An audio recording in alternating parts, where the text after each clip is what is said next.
السلام علیکم ورحمۃ اللہ وبرکاتہ۔ وعلیکم السلام ورحمۃ اللہ وبرکاتہ۔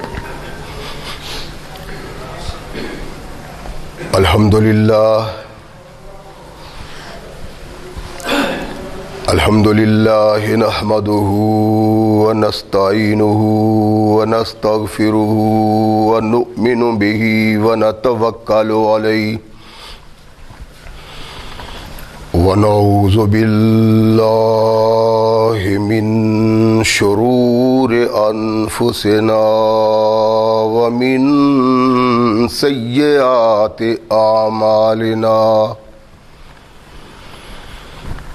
من يهده الله فلا مضل له ومن يضلله فلا هادي له ونشهد أن لا إله إلا الله وحده لا شريك له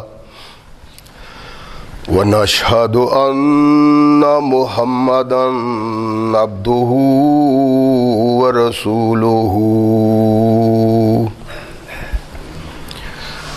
أما بعد فأحسن الحديث كتاب الله وخير الهدي هدي محمد صلى الله عليه وسلم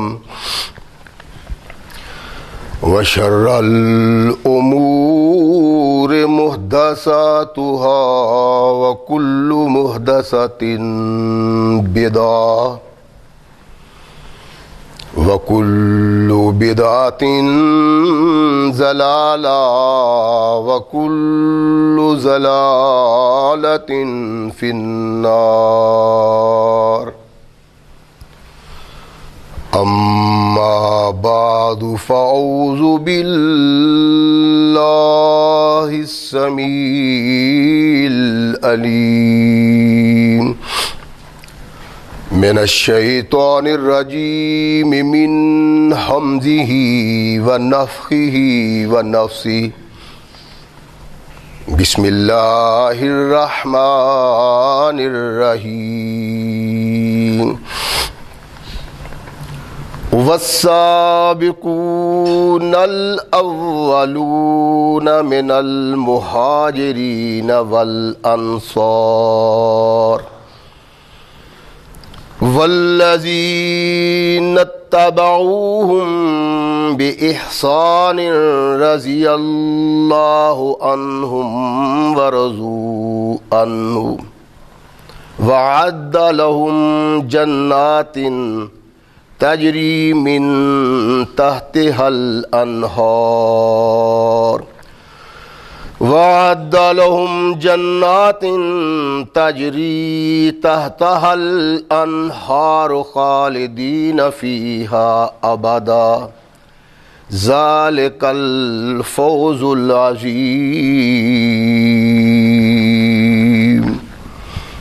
صدق الله مولانا العظيم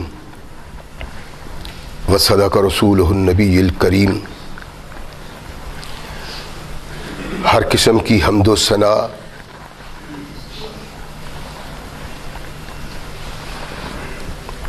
اس ذات باری کے لیے ہیں جس نے اس ساری کائنات کو تخلیق دیا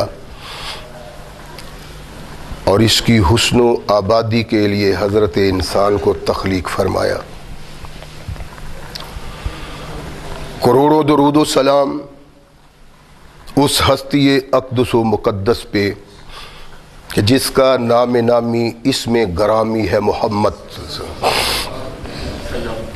لاکھوں رحمتیں ان نفوس قدسیہ پہ کہ جنہوں نے سرور کائنات علیہ الصلاۃ والسلام سے اس ضابطۂ حیات کو وصول کیا اور اس کو ہم تک پہنچانے کے لیے اپنا تن من دھن قربان کر دیا۔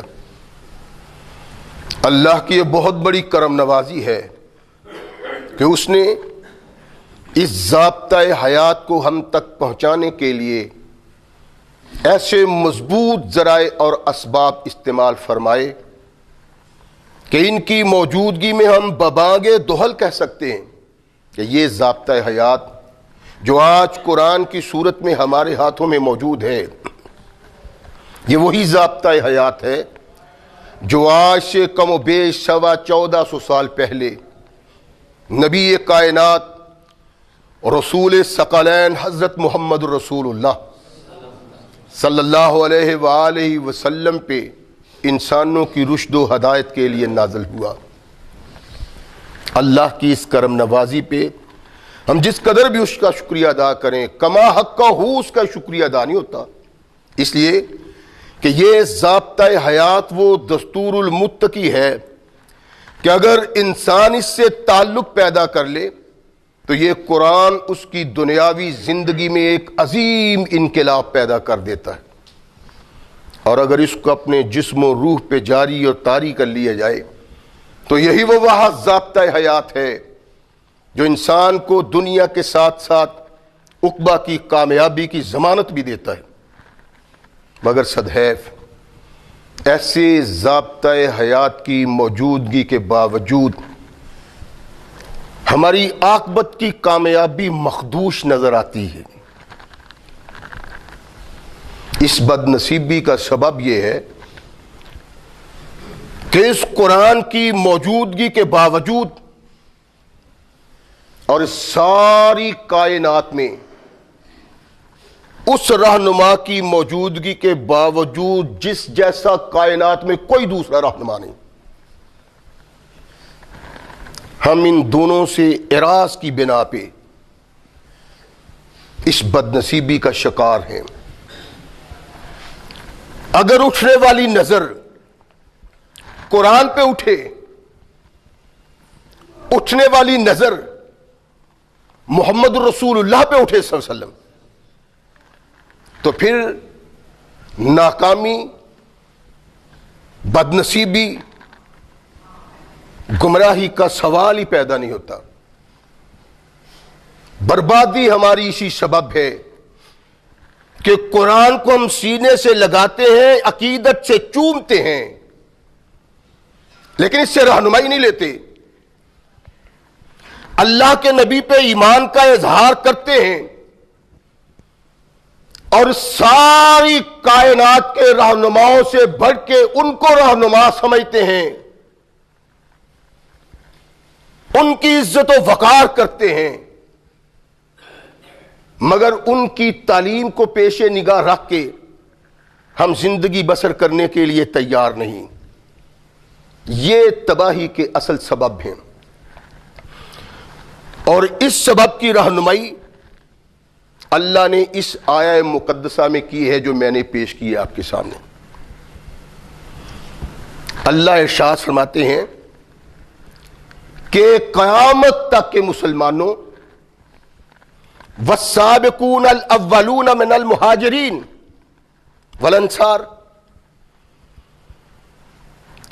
کہ وہ لوگ جنہوں نے رسول ثقلین کے ہاتھ پہ مکہ میں بیعت کی، تکالیف اٹھائیں، مصائب برداشت کیے، آلام کا سامنا کیا، ان جیسا کوئی دوسرا نہیں، اور پھر ان کے بعد جن کا ذکر کیا وہ لوگ تھے جنہوں نے آنے والوں کو اپنی سر آنکھوں پہ بٹھایا، یعنی انصار، اور فرمایا وَاتَّبَعُوهُمْ بِإِحْسَان۔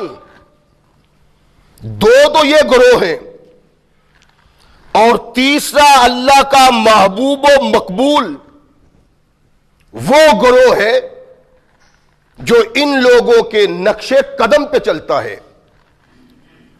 نَتَّبَعُوهُمْ بِإِحْسَان، یہ اللہ ذکر کر کے تینوں گروہوں کا ارشاد فرمایا رضی اللہ عنہم ورضوا عنہ، یہ اللہ پہ راضی ہو گئے، اللہ ان پہ راضی ہو گیا۔ یعنی اس کا مقصد و مطلب یہ ہے، آیہ مقدسہ ہماری رہنمائی یہ کرتی ہے کہ اپنے ایمان کا اب جائزہ لینا پڑے، اگر یہ دیکھنا پڑے کہ ہم مومن ہیں کہ نہیں، ہمارا ایمان اللہ رسول پہ ہے کہ نہیں، تو پھر آئینہ صحابہ میں ہمیں جھانکنا پڑے گا۔ اگر ایمان ویسا ہے تو ہم مومن اور مسلمان، اور اگر ایمان ایسا نہیں تو ہم نہ مومن نہ مسلمان۔ واضح طور پہ اللہ نے کہا ہے کہ آمنو کما آمن الناس، ایمان یوں لاؤ جیسے محمد کے صحابہ لائے۔ اگر ایمان ایسا نہیں تو اللہ کے اس فرمان کا واضح نتیجہ یہ ہے کہ وہ آدمی مومن اور ایماندار نہیں۔ یعنی ہم اپنی بد نصیبی کے سبب، اپنی سیاست کی بنا پہ عاقبت کی تباہی کے سبب اگر ایسے لوگوں کے متعلق اپنا نقطہ نگاہ اور سوچ وہ نہیں رکھتے جس کی رہنمائی قرآن کرتا ہے، تو یہ ہماری بھی بد نصیبی ہے۔ صرف وہ ہی نہیں ایمان سے ہاتھ دھو بیٹھتے، بلکہ وہ بھی ایمان سے ہاتھ دھو بیٹھتے ہیں جو لوگ ان لوگوں کا ویسے وقار نہیں کرتے اور اپنے ایمان کو ان کے ایمان کے خاکے میں ڈھالتے نہیں۔ اللہ نے واضح طور پہ ارشاد فرمایا کہ یہ تین گروہ ہیں، ایک صحابہ مہاجرین کا، ایک صحابہ انصار کا، اور ایک ان لوگوں کا جو ان کے بعد آئے اور ان کی پیروی کر کے محمد الرسول اللہ کی اطاعت کی اور اللہ کے احکامات پہ چلے۔ تین ہی گروہ، تین ہی لوگ ایماندار ہیں۔ جو بھی اس سے ہٹ کے ہے قرآن اس کو ایماندار نہیں مانتا۔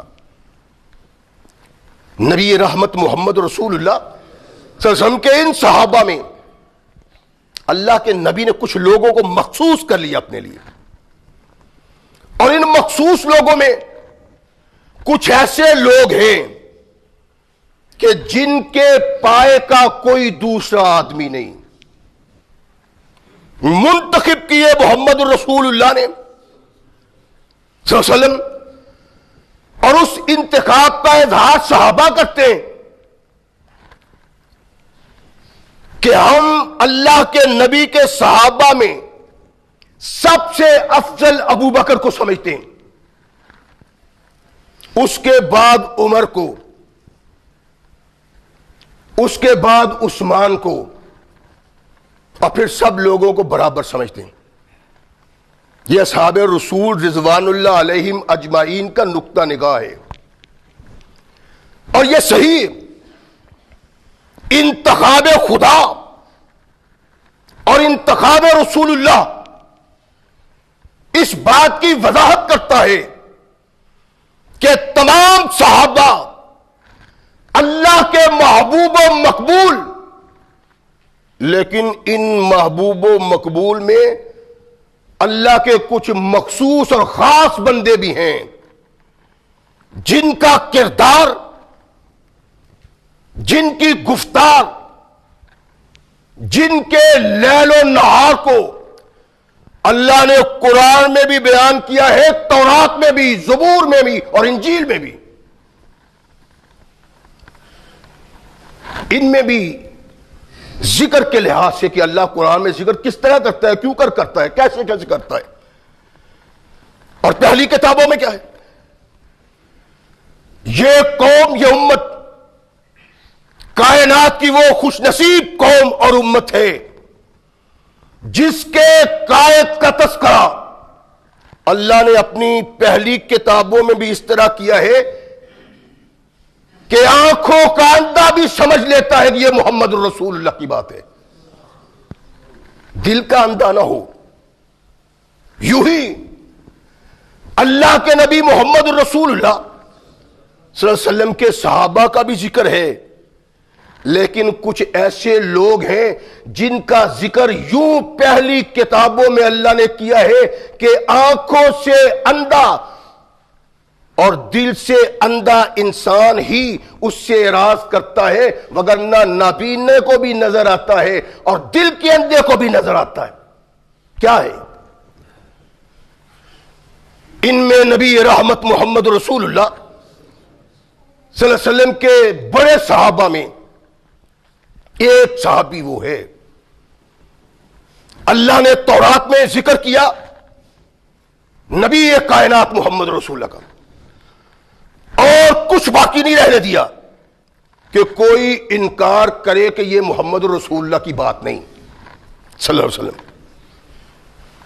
تورات میں وہ فاران کی چوٹیوں سے طلوع ہوا 10,000 قدوسیوں کے ساتھ۔ جب یہ تلوار یہودیوں کے سر میں پڑی نا تورات کے اس فقرہ کی، تو انہوں نے 10,000 کے لفظ نکال دیے اور لکھ دیا کہ قدوسیوں کے ساتھ، اور اس کے دائیں ہاتھ میں ایک آتشی شریعت تھی ان کے لیے۔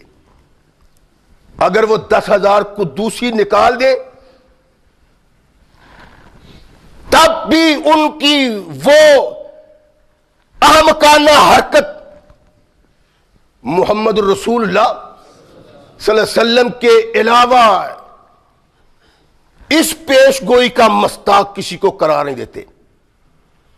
تمام تاریخ اور سطح کا جائزہ لیا جائے تو جس فاران کی چوٹیوں کا ذکر تورات نے استثناء میں کیا ہے وہ مدینہ اور مکہ کے علاوہ دنیا کی کسی زمین میں نہیں، اور کہا 10,000 قدوسیوں کے ساتھ اس کائنات میں وحد ایک شخصیت تھی جو فاران کی چوٹیوں سے طلوع ہوئی اور اس کے ساتھ 10,000 قدوسی تھے، وہ محمد رسول اللہ کی ذات ہے۔ اور قرآن ایسی شریعت ہے جس نے علم سے، فکر سے، فہم سے، فراست سے لوگوں کو دعوت اسلام دی، اور باغیوں کے لیے جس نے تلوار کھینچی وہ قرآن کی شریعت ہے، یہ آتی شریعت ہے محمد رسول اللہ صلی اللہ علیہ وسلم کے متعلق۔ اور یہی نہیں، واضح طور پہ کہا تورات نے کہ موسیٰ میں ان کے بھائیوں میں سے تیری مانند ایک رسول منتخب کروں گا، مبعوث کروں گا، جو چاہے کوئی کرتا رہے، لیکن یہ نہیں دکھا سکتا کہ موسیٰ علیہ السلام کے بعد موسیٰ علیہ السلام جیسا رسول نبی کائنات کے علاوہ بھی کوئی ہو۔ اور اللہ نے کہا ان لوگوں کو اپنے محبوب کی معرفت، رسول کی معرفت، کہ میں ان میں ایک شخص بھیجوں گا جس کو تورات نے کہا وہ نبی، اور وہ نبی محمد رسول اللہ کے علاوہ نہ عیسائی کسی کو ثابت کر سکے نہ یہودی کو۔ اتنا واضح ارشاد نبی کونین کے بعد اگر واضح ارشاد کسی شخصیت کا تورات، زبور اور انجیل میں پایا جاتا ہے وہ محمد رسول اللہ غلام عمر فاروق ہے۔ اللہ نے آسمان سے نازل ہونے والی پہلی کتابوں میں جہاں محمد رسول اللہ کا ذکر کیا ہے وہاں وہ شرط فاروق کو بھی حاصل ہے کہ تورات و زبور انجیل میں عمر کا نام بھی موجود ہے اور عمر کا کردار بھی موجود۔ اس شرف و فضل میں فاروق کا کوئی مقابلہ نہیں کرتا۔ تورات میں لکھا ہے،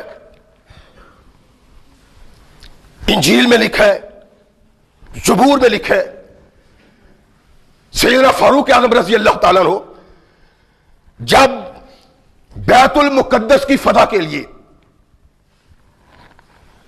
جاتے ہیں تو دمشق میں ٹھہرتے ہیں۔ ایک شخص یہودیوں کا فاضل عالم عمر کو دیکھتا ہے، اور شام میں رہنے والا، دمشق میں رہنے والا یہودیوں کا عالم فاضل عمر فاروق کو دیکھتا ہے تو کہتا ہے السلام علیکہ یا فاروق. اس کو کیسے علم ہے کہ یہ فاروق ہے؟ بات غور کرنے کی ہے. اللہ کی قسم تخت عشق پہ اللہ کے نبی محمد کے صحابہ جیسا کوئی دوسرا شخص نہیں، اور ان میں جو محمد کریم نے منتخب کیے ہیں وہ تو ساری کائنات کے انسانوں کا حسن ہے. السلام علیکہ یا فاروق. فاروق تو اس کا نام نہیں، اس کا نام تو عمر ہے. اور یہودی فاضل کہتے ہیں السلام علیکہ یا فاروق. فاروق تو نبی رحمت محمد الرسول اللہ کی زبان سے نکلا. جب وہ ماں باپ کے گھر پیدا ہوا اس کا نام عمر تھا. جب وہ کونین کے آقا محمد رسول اللہ کے دامن سے وابستہ ہوا تو ارشاد فرمایا انت الفارق بین الحق والباطل. تو عمر نہیں، تو فاروق ہے. یہ یہودی کہتا ہے. اس کا مطلب یہ ہے کہ تورات میں عمر فاروق کا جہاں نقشہ کھینچا ہوا ہے وہاں اس کو فاروق کے نام پہ یاد کیا ہے. تبھی یہودی فاضل کہتا ہے السلام علیکہ یا فاروق. فاروق کے نام پہ عمر کا ذکر تورات کی کتابوں میں موجود ہے، اور کونین کے آقا محمد رسول اللہ صلی اللہ علیہ وسلم کا یہ محبوب ایسا مشرف ہے کہ نازل ہونے والی قرآن، نازل ہونے والی کتابوں میں اللہ نے پہلے اس کے پیدا ہونے سے پہلے اس کا ذکر کیا ہو. یہ محمد رسول اللہ کا سچ شرف ہے، جن کے غلاموں کو اللہ نے اس شرف سے نوازا ہے. عمر فاروق کے غلام کہتے ہیں کہ قریش کے ایک قافلے کے ساتھ عمر فاروق دمشق گئے، اپنا کام کیا، دمشق سے فارغ ہوئے، ساتھی باہر نکل گئے. فاروق اعظم کو ایک کام یاد آ گیا، پیچھے رہ گئے. ایسی چیزیں اور آ کے تاریخ میں کسی دوسرے کے لیے نہیں ہیں، اور اگر کوئی فضل بیان نہ کیا جائے عمر کا تو یہی فضل کافی ہے کہ دنیا میں آنے والی آسمانی تمام کتابوں میں عمر کا ذکر موجود ہے. عمر وہاں رہ گئے. ایک جرنیل آیا، اس نے عمر کو تھام لیا، جھگڑا ہوا، کھینچا تانی ہوئی. عمر فاروق کو ایک گھر میں داخل کر دیا. وہاں کلہاڑا پڑا ہوا تھا، زنبیل پڑی ہوئی تھی، مٹی پڑی ہوئی تھی، بیلچا پڑا ہوا تھا. کنڈی لگا کے کہتا ہے کہ یہ سارا ادھر سے ادھر کرنا ہے تو نے. علامہ ابن کثیر نے البدایہ والنہایہ میں لکھا ہے کہ عمر کہتے ہیں کہ میں نے اس کی بات سنی انسنی کر دی، دروازہ تو اس نے بند کر دیا تھا، اندر تھا میں. کچھ دیر کے بعد آیا، کہنے لگا تو نے ادھر ادھر کیوں نہیں کیا، اور زور سے مکی میرے سر پہ مارتا ہے. ارشاد سمجھ جذباتی وہ تھے، جلالی تو تھے، ان کی جلالت کا تذکرہ تو اللہ نے قرآن میں کیا ہوا ہے عمر فاروق کا. اٹھے، کلہاڑا پکڑا، اس کے سر میں مارا، اس کو دو حصوں میں تقسیم کر دیا. دروازہ کھولا، باہر نکل گئے. تاریکی ہو گئی تو کہتے میں پریشان، ساتھی کہا، میں پریشان ہی چلتا چلتا ایک جگہ مجھے نظر آئی روشنی، وہ کلیسا تھا. میں وہاں ٹھہر گیا اس کی روشنی میں، اور راہب نیچے اترتا ہے. تو کون ہے؟ کہنے لگا میں ایک مسافر ہوں جس کے ساتھی بچھڑ گئے. اس نے کہا اندر آ جاؤ. اندر گئے عمر فاروق. اندر روشنی تھی. وہ عمر کو دیکھتا ہے، بار بار دیکھتا ہے روشنی میں. کہتا ہے کہ یہاں کیا کر رہے ہو؟ کہا مجھے راستہ نہیں آتا، ساتھی نہیں ملتے. کہنے لگا تم خوفزدہ کیوں ہو؟ میں خوفزدہ کیوں ہوں؟ کوئی خوفزدگی نہیں. کہتا ہے وہ مجھے کھانا کھلاتا ہے، اور بار بار میرا جائزہ لیتا ہے، کھانا کھلاتا ہے، بار بار میرا جائزہ لیتا ہے۔ پھر کہنے لگا کہ تم یوں کرو، مجھے اس کلیسا کی امان لکھ دو۔ البدایہ والنہایہ میں علامہ ابن کثیر نے لکھا ہے کہ وہ پادری، وہ پوپ کہتا ہے میرے کلیسا کے لیے امان لکھ دو۔ کہتے ہیں میں تو پہلی پریشانی میں مبتلا تھا، میں نے کہا آپ کس باتوں میں پڑ گئے ہیں؟ اور میں ایک عرب کا بدو آدمی جو تاجر ہے، آپ اس کا ذکر اس انداز سے کرتے ہیں امان لکھ دو، لکھ کیوں دوں؟ کہا کہ تو وہ شخص ہے میرے علم کے مطابق، اور اگر تو سارے دمشق میں پھر چل کے دیکھے تو تجھے پتا چلے گا کہ عیسائیوں کے نزدیک مجھ سے بڑھ کے کتاب کا عالم کوئی نہیں۔ امان نامہ لکھ دو، اس لیے کہ ہماری کتابوں میں لکھا ہوا ہے کہ تم اس سرزمین کے فاتح بن کے آؤ گے کسی وقت۔ عمر فاروق کہتے ہیں میں پریشان، اور ایک اور بات کریں، مجھے جانے کا کوئی راستہ بتلائیں۔ کہا نہیں، اس کی امان لکھ کے دو، ایک وقت آنے والا ہے کہ آج تو بطور تاجر داخل ہوا ہے، کل تو بطور فاتح داخل ہوگا۔ فاروق اعظم کا مکمل جائزہ لیا، جس کا مطلب تھا کہ انجیل میں فاروق اعظم کا باقاعدہ حلیہ لکھا ہوا ہے، جس حلیہ کو دیکھ کے ان کے اس عبادت گزار پوپ پال نے کہا کہ مجھے امان لکھ کے دو۔ فاروق اعظم کہتے ہیں کہ میں نے امان لکھ دی۔ ایک اور یہودی سے سامنا ہوتا ہے، وہ کہتے ہیں کہ فاروق تم ایلیا کے فاتح ہو۔ ایلیا کہتے ہیں بیت المقدس کو۔ کہا نہیں، یہ اس وقت کی بات ہے جب فاروق اعظم بیت المقدس گئے تھے بحیثیت امیر المومنین۔ تو ایلیا کا فاتح ہے، اور اللہ کی قسم تو اس سرزمین کو نہیں چھوڑے گا جب تک تو بیت المقدس کو فتح نہ کر لے۔ مسکرائے، تجھے کیسے علم ہے؟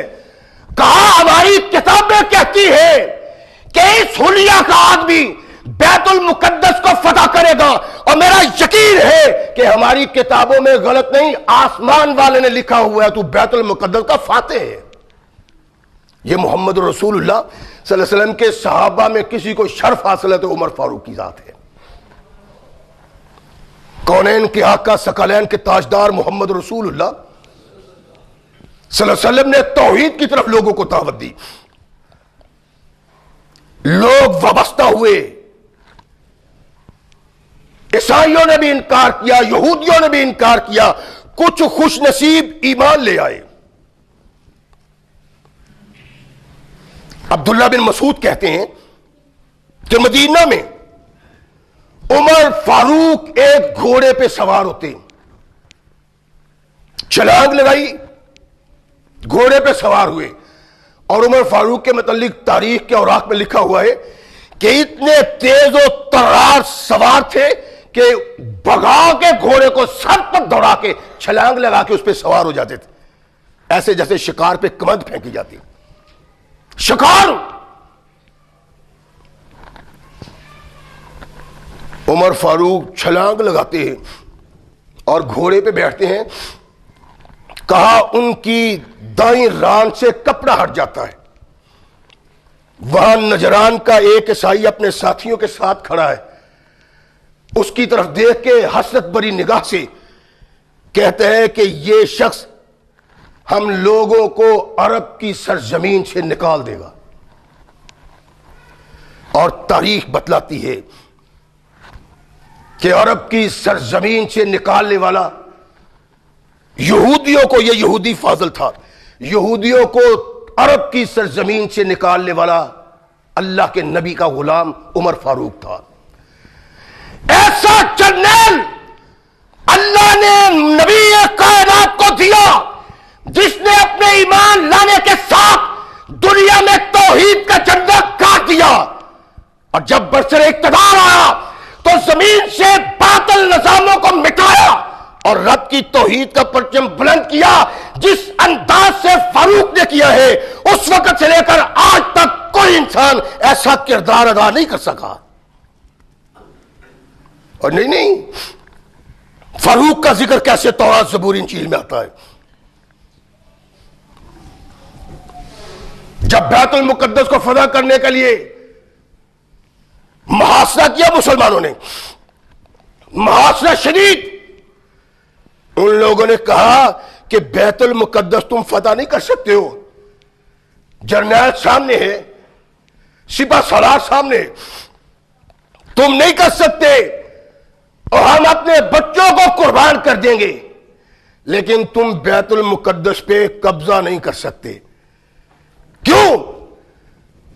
کہنے لگے کہ بیت المقدس فتح کرنے والا تم میں کوئی شخص نہیں، سارے شام کو اپنے پاؤں کے نیچے پامال کرنے والی قیادت مسلمانوں کی، عبید اللہ بن جراح جیسے، خالد بن ولید جیسے، یزید بن ابی سفیان جیسے ایسے لوگ اور زمانے کے مانے ہوئے جرنیل ناکام ہے بیت المقدس کو فتح۔ تم نہیں کر سکتے، لڑیں گے اور ساری زندگی لڑیں گے، لڑتے رہیں گے، تم اس کو فتح نہیں کر سکتے۔ اپنے خلیفے کو بلاؤ، اپنے امیر کو بلاؤ، وہ آئے یہاں، پھر ہم دیکھیں گے کہ بیت المقدس تمہارے سپرد کرنا کہ نہیں۔ کیوں؟ کہنے لگے ہماری کتابوں میں لکھا ہوا ہے کہ اس قسم کا انسان بیت المقدس کو فتح کرے گا۔ ابو عبیدہ بن الجراح رضی اللہ تعالیٰ عنہ نے سید فاروق کو لکھ بھیجا کہ جناب بیت المقدس میں یہ مطالبہ کر رہے ہیں لوگ، ارشاد فرمانے آ رہا ہوں۔ فاروق اعظم چلے، اونٹنے پہ سوار ہوئے، غلام نے اس کی نکیل تھامی،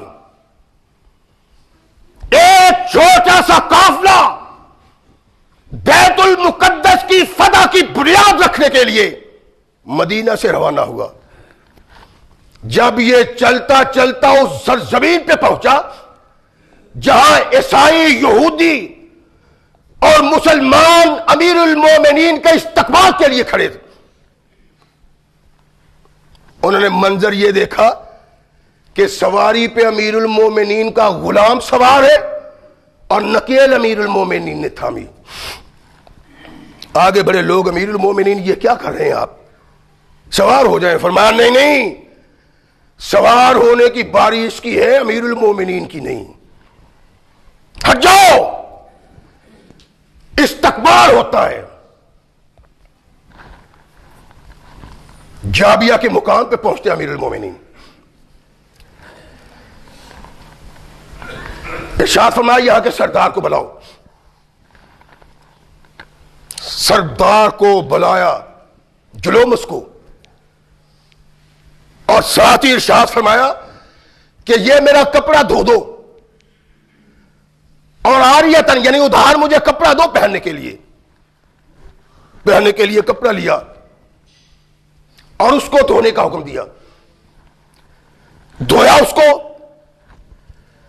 ایک جہاں سے پھٹا ہوا تھا، کہا اس کو ٹانکا لگاؤ یہاں، اور یہ پہلا ٹانکا نہیں، اور بھی ٹانکے لگے ہوئے تھے امیر المومنین کی قمیض میں۔ اور 22 لاکھ مربع میل کا حکمران اور اس کے کپڑے، ان میں ٹانکے لگے ہوئے تھے، یہ مسلمانوں کا حکمران ہے۔ اور آج چھوٹی چھوٹی ملکیوں پہ سوار بدنصیب مسلمان حکمران فرعون بنے بیٹھے ہیں، عوام بھوک سے مر رہی ہے، اور یہ کروڑوں پتی۔ مسلمانوں کا امیر ایسا ہوتا ہے۔ ابو عبیدہ بن الجراح آگے بڑھتے ہیں، امیر المومنین کپڑے بدل لیں، فرمایا نہیں۔ جلومس آگے بڑھتا ہے، کہتے ہیں آپ عرب کے بادشاہ ہیں، اور یہاں بادشاہت ہی بادشاہت ہے. آپ اچھے کپڑے پہنے، اونٹ کی سواری کا یہاں رواج نہیں. شہنشاہ اور بادشاہ ترکی گھوڑوں پہ بیٹھتے ہیں. کپڑے پہنے اچھے سے، ترکی گھوڑے پہ بیٹھیں تاکہ رومیوں کو پتا چلے کہ عرب کا شہزادہ آیا ہے، عرب کا مالک اور بادشاہ آیا ہے. فرمایا جلومس، عمر کو عزت و عظمت کپڑوں نے اور سواریوں نے نہیں دی، محمد کے اللہ نے دی ہے. اور ہمارا اللہ پہ یہ اعتماد ہے، ان کپڑوں پہ نہیں. یہی چلیں گے. صحابہ خاموش. امیر المومنین اپنے اونٹ پہ سوار ہوئے، سارے لوگ ساتھ ہیں. راستے میں ایک مقام پہ پانی آ گیا. دیکھ رہے ہیں، یہ یہودی بھی دیکھ رہے ہیں، عیسائی بھی دیکھ رہے ہیں. امیر المومنین اونٹ سے اترے اور عرب کے دستور کے مطابق اپنی جوتی اتاری، اپنے بائیں ہاتھ میں تھامی، نکیل تھامی اونٹنی کی، اور پانی میں داخل ہو گئے. سٹ پٹا اٹھے مسلمانوں کے امیر، جس کو اللہ کے نبی محمد رسول نے امین و حاضر الامہ کہا تھا، ابو عبیدہ بن الجراح. سرکار یہ کیا کہہ رہے ہیں؟ آپ ان داندازوں کو چھوڑیں، کچھ نہ کچھ تو ہماری مانے. عزت اور وقار اس میں ہے کہ رومیوں کے سامنے اس انداز سے جایا جائے کہ پتہ چلے عرب سلطنت کا بادشاہ آیا ہے. تاریخ میں ہے کہ امیر المومنین نے زور سے ہاتھ مارا ابو عبیدہ بن الجراح کے سینہ میں اور فرمایا، ابو عبیدہ، ہم سب فقیر محتاج تھے، کوئی پرسان حال نہ تھا. نبی کے دامن سے وابستہ ہوئے، اللہ کی توحید سے وابستہ ہوئے تو اللہ نے یہ ہمیں عزت دی ہے، اور یہ عزت تب تک رہے گی جب تک رب سے وابستہ رہو گے. جب وابستگی ٹوٹ جائے گی تو یہ عزت بھی چھوٹ جائے گی. نگاہ مارو ساری تاریخ میں. اور فاروق کا کلمہ ایمان کو انگیخت کرنے کے لیے، ایمان کو ایڑی لگانے کے لیے بڑا کلمہ تھا کہ جب تک اللہ سے وابستہ رہو گے تب تک تمہاری عزت رہے گی، جب اللہ کو چھوڑ دو گے تو عزت نہیں رہے گی. اپنے حالات کا جائزہ لو. کوئی عزت نہیں تمہاری، کوئی وقار نہیں تمہارا، کوئی پوچھتا نہیں تمہیں، اس لیے کہ تم رب سے وابستہ ہو کے بدعہدی کی. تم نے قرآن کو پس پش ڈالا، محمد رسول اللہ سے راز کی زندگی بسر کی. فاروق نے آگا اس طرح عزت نہیں ملی ہمیں کہ کپڑے پہنے اور ٹینشن ہو جائیں، ترکی گھوڑے پہ سوار ہو اور نخوت کے ساتھ چلے. ترکی گھوڑا ایسے چلتا تھا، ناز کے ساتھ، نخرے کے ساتھ. صحابہ نے سوار کر دیا، چھلانگ مار کے نیچے اتر گئے. فرمایا، کس شیطان پہ تو نے مجھے سوار کر دیا ہے، میں اونٹ پہ جاؤں گا. امیر المومنین کا قافلہ جب بیت المقدس پہنچا، بیت المقدس کے شہر کے دروازے بند تھے. اوپر سے عیسائی علماء، عالم فاضل اس آنے والے قافلے کو دیکھ رہے تھے کہ آنے والا پرانے کپڑوں میں، پھٹے کپڑوں میں، ایک اونٹ پہ سوار بیت المقدس کی طرف آ رہا ہے. صحابہ نے احتجاج کیا. فاروق نے کہا اسی حال میں جاؤں گا. اگر اللہ کو بیت المقدس فتح کرانا منظور ہے، کائنات کی کوئی طاقت رکاوٹ نہیں بن سکتی. فاروق اعظم کو بیت المقدس کے دروازے پہ دیکھا. علماء یہود نے کہا کہ جس کا ذکر ہماری تورات میں ہے کہ وہ بیت المقدس کا فاتح ہوگا، وہ یہی ہے. اور عمر فاروق کے ہاتھ میں چابیاں پکڑا دیں. اس کا سبب کیا تھا؟ فاروق کا ذکر آسمانی کتابوں میں ویسے ہی موجود تھا جیسے اس کا آقا محمد رسول اللہ کا موجود تھا. فاروق وہ شخصیت ہے، اور ایسی شخصیت اسلام نے دوبارہ کوئی نہیں دیکھی اور نہ قیامت تک دیکھ سکتا ہے. یہ کیا انداز تھا؟ کیوں ذکر کیا اللہ نے؟ اس کے ذکر کا کوئی سبب تو ہے نا. کیوں اللہ نے ذکر کیا؟ اس لیے کہ فاروق کے اندر وہ کردار تھا، وہ اعمال تھے، وہ سوچ تھی، وہ عقل تھی، وہ دانش تھی جو ایک نبی میں ہو سکتی ہے۔ کونین کے آقا محمد رسول اللہ صلی اللہ علیہ وسلم نے فاروق اعظم کے علم کو انبیاء کا علم قرار دیا ہے، باقی کسی صحابی کو نہیں۔ صحابہ آسمان رشد و ہدایت کے درخشندہ ستارے ہیں، وہ ہمارے لیے بڑے عظیم ہیں، لیکن صحابہ میں جو اللہ نے فاروق کو مرتبہ اور مقام دیا ہے وہ کسی دوسرے کو نہیں دیا۔ نبی رحمت محمد رسول اللہ صلی اللہ علیہ وسلم سوئے ہوئے، اللہ کے نبی ارشاد فرماتے ہیں صبح اٹھے، صحابہ کا جمع غفیر ہے، ثقلین کے تاجدار محمد رسول اللہ صلی اللہ علیہ وسلم صحابہ میں بیٹھے، ارشاد فرمایا صحابہ میں نے رات خواب میں عجیب منظر دیکھا ہے۔ کونین کے آقا وہ کیا ہے؟ ارشاد فرمایا کہ خواب میں مجھے کسی نے دودھ کا پیالہ پیش کیا ہے، کہا میں نے اس سے دودھ، مسلم شریف کی روایت ہے، میں نے اس سے دودھ پیا، یہاں تک کہ اس دودھ کی تر و تازگی میں نے اپنے ناخنوں میں دیکھی، اتنا دودھ پیا کہ اس کی تر و تازگی میرے ناخنوں سے ظاہر ہوتی تھی۔ ارشاد فرمایا باقی جو دودھ بچا میں نے وہ عمر کو دے دیا۔ فما اول ذالک یا رسول اللہ، اللہ کے نبی اس کی تعبیر کیا ہے؟ فرمایا وہ دودھ کا پیالہ جو ہے وہ علم ہے، اور ساری کائنات میں جو علم محمد کو دیا ہے کسی دوسرے کو نہیں، اس علم سے جو باقی بچا ہے میں نے وہ فاروق کو دے دیا ہے۔ کونین کے آقا محمد رسول اللہ صلی اللہ علیہ وسلم نے فاروق اعظم کی فراست، ان کے علم، ان کے عمل، ان کے لیل و نہار کو، نبوت کا علم، نبوت کے لیل و نہار اور نبوت کا کردار قرار دیا ہے محمد رسول۔ ثقلین کے تاجدار محمد رسول اللہ صلی اللہ علیہ وسلم صحابہ میں بیٹھے ہوئے، اور عجیب منظر ہے، میرے آقا ان لوگوں کا تذکرہ کرتے تھے اپنے صحابہ سامنے تاکہ صحابہ کو علم ہو جائے کہ محمد ان سے بہت پیار کرتے ہیں، یہ محمد رسول اللہ کے مقبول ساتھی ہیں، اللہ کے نبی کے محبوب ہیں، اللہ کے نبی کو ان سے بہت پیار ہے۔ سارے صحابہ بیٹھے ہوئے، فرمایا میرے صحابہ عمر مجھے بڑا محبوب ہے۔ اللہ کے نبی علم ہی علم ہے، پتہ ہی پتہ ہے۔ فرمایا من ابغضہ فقد ابغضنی، عمر کے متعلق اپنے دل میں حسد، بغض، اناد نہ پیدا کرنا، جس نے اس سے بغض کیا فقد ابغضنی، اس نے محمد سے بغض رکھا۔ اللہ کی قسم ایمان کا محفوظ رہنا، صحابہ کے ایمان کے ساتھ ان کی عزت و وقار اپنے دلوں میں پیدا کر کے اسلام سے ربط اور تعلق پیدا کیا جا سکتا ہے۔ واضح میں نے آیہ مقدسہ آپ کے سامنے پڑھی،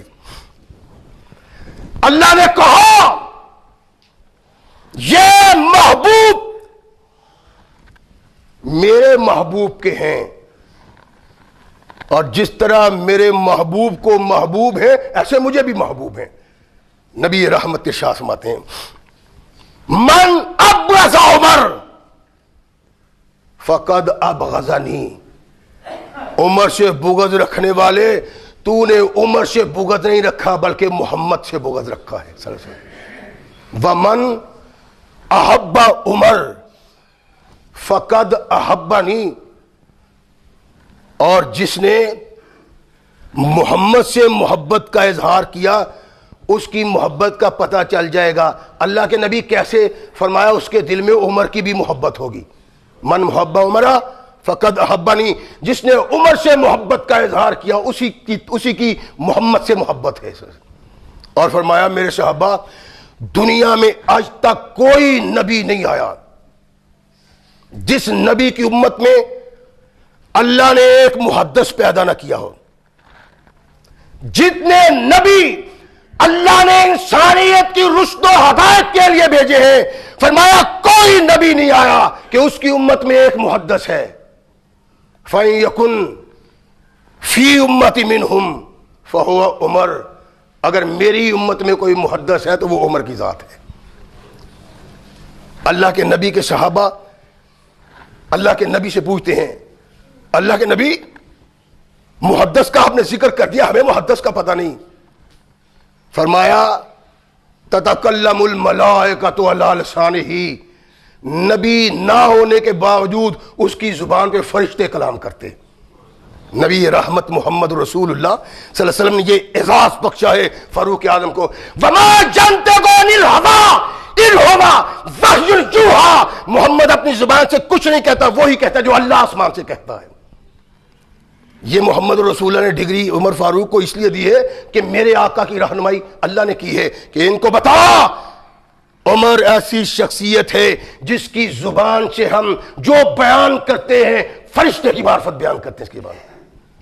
اور اس کو مکمل کامل طور پہ مکمل یوں محمد رسول اللہ نے کیا کہ لو کان بعدی نبی لکان عمر. اگر محمد کے بعد نبی ہوتا تو عمر ہوتا.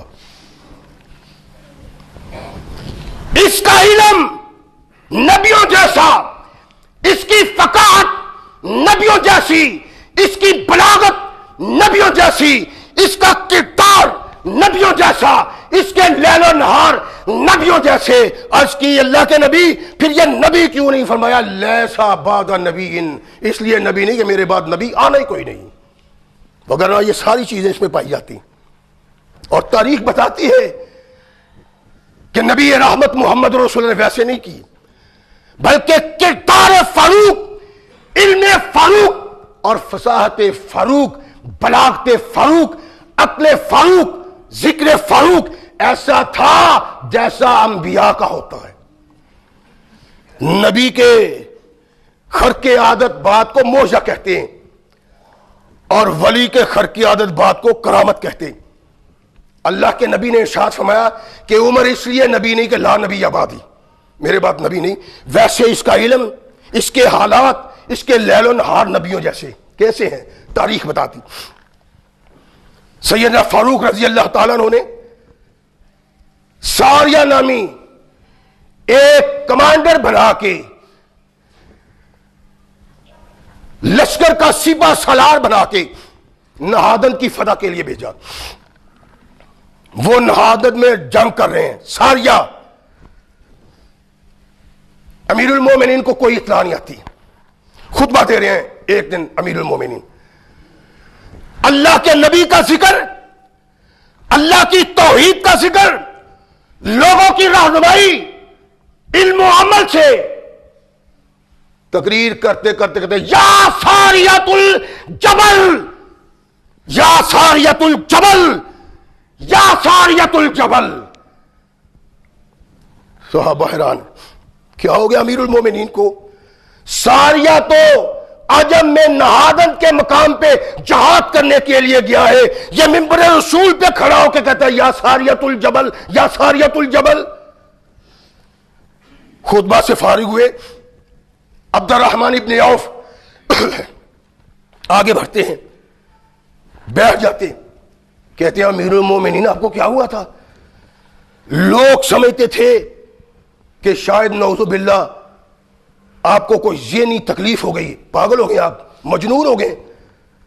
مسکرائے, ارشاد فرمایا عبد الرحمن یہ بات نہیں, میں تقریر کر رہا تھا کہ میرے دل و دماغ میں ایک چیز پیدا ہوئی کہ مسلمان چاروں طرف سے گھیرے جا رہے ہیں.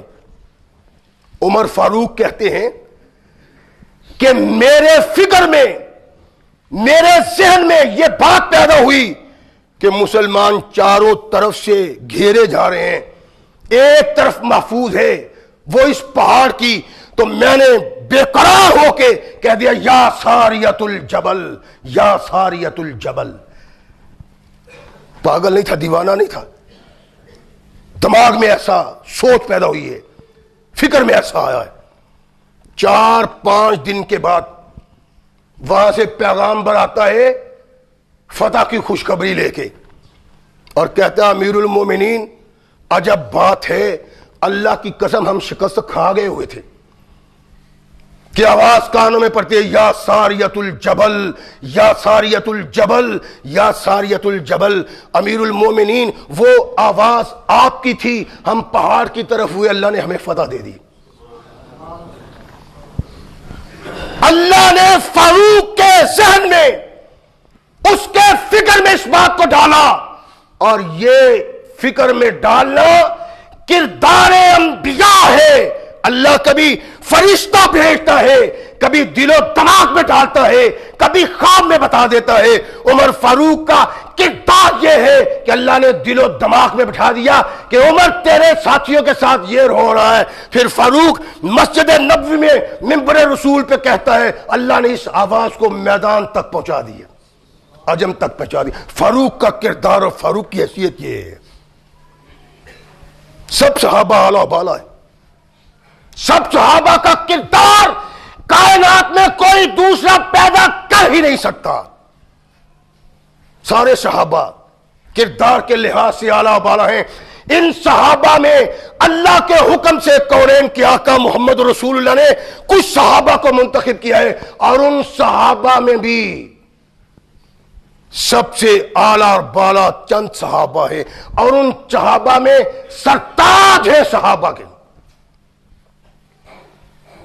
اللہ کے نبی نے کہا ہے، لو کان بعدی نبی لکان عمر، تو کردار کی بنا پہ، علم کی بنا پہ، فکر کی بنا پہ، فہم کی بنا پہ یہی ہے۔ امیر المومنین اپنے صحابہ میں بیٹھے ہوئے، فاتح مصر کا پیغام آتا ہے، پیغامبر نے سلام کہا اور عرض کرنے لگا، امیر المومنین مصر میں ایک مسئلہ پیدا ہو گیا ہے۔ فرمایا کیا؟ یہ خط۔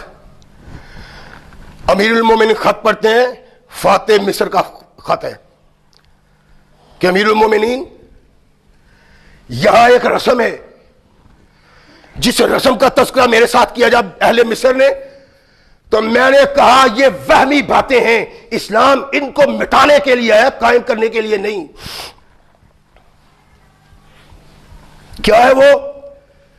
کہ اہل مصر آئے ہیں، نیل خشک ہو رہا ہے، دریائے نیل خشک ہو رہا ہے، اور جناب ہمارا دستور ہے، ہمیشہ کا دستور ہے کہ جب دریائے نیل خشک ہوتا ہے ہم ایک کنواری بچی لیتے ہیں ماں باپ سے، ان کی رضا سے، پھر اس کو بہترین کپڑے پہناتے ہیں اور زبردست قسم کا زیور، اس کو دریائے نیل میں ڈال دیتے ہیں لڑکی کو، اس کو دریا کھا جاتا ہے اور چلنا شروع ہو جاتا ہے۔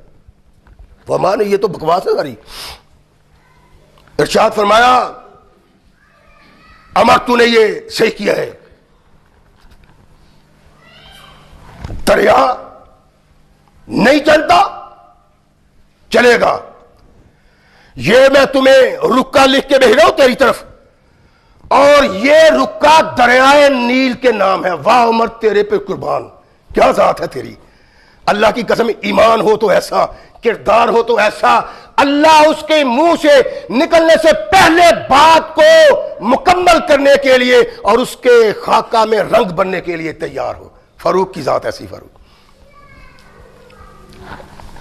عمر بن عاص کو خط لکھا اور ایک دریائے نیل کے نام، سارے ساتھیوں کی موجودگی میں عمر بن عاص اس خط کو پڑھتے ہیں، لکھا ہوا ہے، دریائے نیل، امیر المومنین، رب کا بندہ تجھ سے مخاطب ہے، اگر تو اپنی مرضی اور اپنے اختیار سے چلتا ہے تو نہ چل، تیری کوئی ضرورت نہیں، اور اگر تو اللہ کی ذات کی بنا پہ چلتا ہے تو اسے نہیں، اللہ سے درخواست کرتا ہوں کہ تجھے چلا دے۔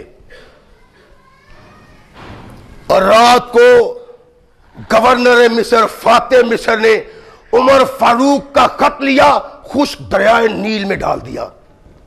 جب صبح اہل مصر اٹھے تو 16 ہاتھ پانی جاری ہوا تھا. تاریخ کہتی ہے دریائے مصر ہر سال خشک ہوتا تھا، لیکن جب سے فاروق کا خط دریا میں پڑا ہے اس وقت سے لے کر آج تک دریائے نیل خشک ہوا ہی نہیں. دنیا میں کوئی دریا نہیں جو ہر سال خشک نہیں ہوتا.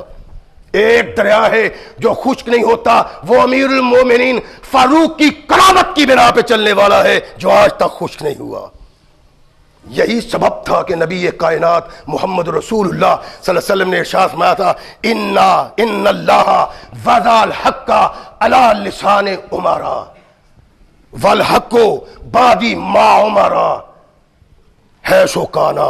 فرمایا اللہ نے حق عمر کی زبان سے جاری کیا ہوا ہے، اور میں محمد کے بعد اگر کوئی حق ہی حق کہے گا تو وہ عمر کی ذات ہے. وما ينطق عن الهوى ان هو الا وحی یوحى. ایک محمد کریم کی ذات تھی، ان کے بعد اگر کوئی تختہ عرش پہ دوسری ذات ہے جس کو سرفراز کیا محمد رسول اللہ نے تو وہ فاروق کی ذات ہے کہ اس کے منہ سے جو نکلے گا حق اور سچ نکلے. تاریخ نے وہ ثبت کی ہے. نبی رحمت محمد رسول اللہ کے فرمانے تاریخ نے وہ ثبت کی ہے. بدر کے میدان میں کافروں کو مغلوب کیا، صحابہ کو مشورہ لیا کہ بتاؤ ان سے کیا کرنا چاہیے. صحابہ نے مشورہ دیا، تمام صحابہ مشورہ دیتے ہیں، تمام صحابہ مشورہ دیتے ہیں کہ ان سے فدیہ لیا جائے اور ان کو چھوڑ دیا جائے. ایک شخص خاموش بیٹھا ہے، عمر تو کیوں نہیں مشورہ دیتا؟ عرض کی میرے آقا عمر کا مشورہ یہ ہے کہ ان سب کو قتل کر دیا جائے. تمام صحابہ نے کہا فدیہ دے کے چھوڑ دیا جائے. فاروق نے کہا قتل کر دیا جائے. آسمان سے جبریل نازل ہوا کہ سارے صحابہ کا مشورہ ٹھیک نہیں، عمر کی بات حق ہے. والحق بعدی ما عمر. شام میں جب ابو عبیدہ بن الجراح نے لکھا، جس کا ذکر میں نے پہلے کر دیا ہے، ابو عبیدہ بن الجراح نے لکھا کہ یہ لوگ چاہتے ہیں آپ یہاں تشریف نہ آئے. فاروق اعظم جانے کے لیے تیار ہوئے. ارشاد فرمایا میں نے جانے مشورہ کیا، صحابہ مشورہ دیں گے نہ جائیں. عثمان ذو نورین کہتے ہیں کہ ان پہ روب آئے گا کہ ان کی کوئی حیثیت نہیں امیر المومنین امیر المسلمین کے مقابلے میں. نہیں آئے امیر المومنین، خود ہی صحابہ زور بازو سے فتح کریں گے. اور صحابہ کچھ علی المرتضیٰ کہتے ہیں نہیں امیر المومنین جانا ہی چاہیے. میرا خیال ہے کہ چلو خون خرابے سے بچ جائیں گے اگر یوں فتح ہو جائے. امیر المومنین کا ارادہ، صحابہ نے اختلاف کیا. کچھ صحابہ نے کہا رائے آپ کی صحیح ہے. تاریخ نے بتلایا کہ ان کی رائے غلط تھی، عمر کی رائے حق تھی. گئے ہیں تو بیت المقدس فتح ہو بغیر خون خرابے کے. یہی سبب ہے کہ نبی کائنات محمد رسول اللہ صلی اللہ علیہ وسلم نے عمر فاروق کے متعلق رحم اللہ عمرا یقول الحق ولو مرا. فرمایا عمر پہ اللہ رحم کرے، یہ جب بھی کہتا ہے حق ہی کہتا ہے. ما لہو من صدیق. اس کے حق کہنے پہ اس کے ساتھی بھی دوستی کا حق ادا نہیں کرتے. کیوں؟ اپنے ساتھی کے خلاف فیصلہ فاروق کی زبان سے نکلتا ہے کہ حق یہ ہے عمر کا بیٹا غلط ہے، حق یہ ہے یہ صحابی غلط ہے، حق یہ ہے کہ یہ آدمی غلط کہہ رہا ہے. وہ اپنا دوست ہے، اپنا محبوب ہے، اپنا بیٹا ہے. فاروق نے اعلان کر دیا، محمد رسول اللہ نے کہا عمر حق ہی کہتا ہے، اس لیے اس کے دوست بھی حق کے دوستی ادا نہیں کرتے. ولو مرتا. فرمایا اگرچہ بڑا کڑوا ہو کہہ دیتا ہے فاروق، اور پھر اس کا خمیازہ بھگتتا ہے کہ اپنے بھی بیگانے ہو جاتے ہیں. اور تاریخ کہتی ہے کہ فاروق کا یہ کردار ہمیشہ رہا. مغیرہ بن شعبہ رضی اللہ تعالیٰ عنہ کا غلام ابو لولا مدینے میں آتا ہے، کہتے ہیں امیر المومنین مغیرہ بن شعبہ مجھ سے زیادتی کرتے ہیں، 100 درہم ماہانہ لیتے ہیں. فرمایا کرتے کیا ہو؟ کہنے لگا یہ کام کرتا ہوں. ارشاد فرمایا پھر تو 100 درہم جو زیادہ نہیں ہے؟ امیر المومنین فرمایا ہاں یہ زیادہ نہیں. معقول ہے. اور دیکھو غلاموں کو اپنے آقا کے خلاف یوں شکایتیں نہیں کرنی چاہیے. 2-3 دن کے بعد اس کے دل میں بغض ہے، حسد ہے، اولاد ہے. 2-3 دن کے بعد آیا، امیر المومنین نے کہا کہ سنا ہے ابو لولو کہ تو ایسی چکی بنانے لگا ہے جو ہوا سے چلے. کہنے لگا تیرے لیے وہ بناؤں گا کہ قیامت تک اس چکی کا نام رہے. فاروق اعظم نے کہا یہ غلام مجھے دھمکی دے گیا، لیکن دھمکی دینے پہ سیدنا فاروق اعظم نے اس کو پکڑ کے قتل نہیں کیا، اور دھمکی دینے پہ، بعض باتیں کرنے پہ پکڑ کے جیل میں نہیں ڈال دیا، بلکہ ویسے ارشاد فرمایا. پھر ایک وقت آیا کہ سیدنا فاروق اعظم کے پیٹ میں خنجر مارے، اور اسی بد کردار انسان نے مارے جو فاروق کے فیصلے عدل سے پریشان ہو گیا. فرمایا وَوَضَعَ الْحَقَّ عَلَى لِسَانِ عُمَرَ، اللہ نے عمر کی زبان پہ حق کو جاری کر دیا ہے. یہ جب بھی بات کرتا ہے حق کی بات کرتا ہے، یہی سبب ہے اپنی سے ناراض ہے.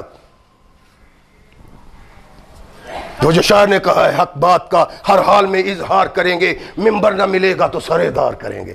اور شاعر نے فاروق کے کردار کو دیکھا اور کہا کہ اگر تو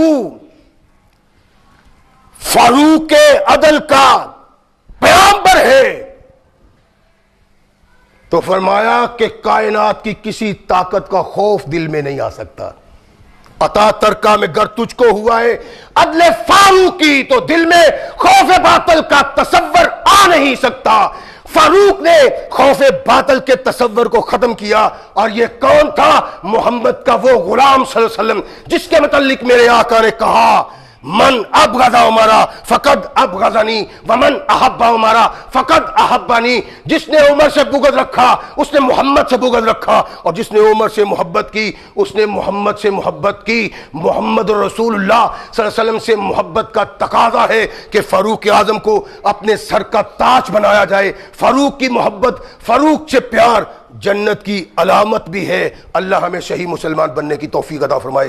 وآخر دعوانا الحمدللہ رب العالمین.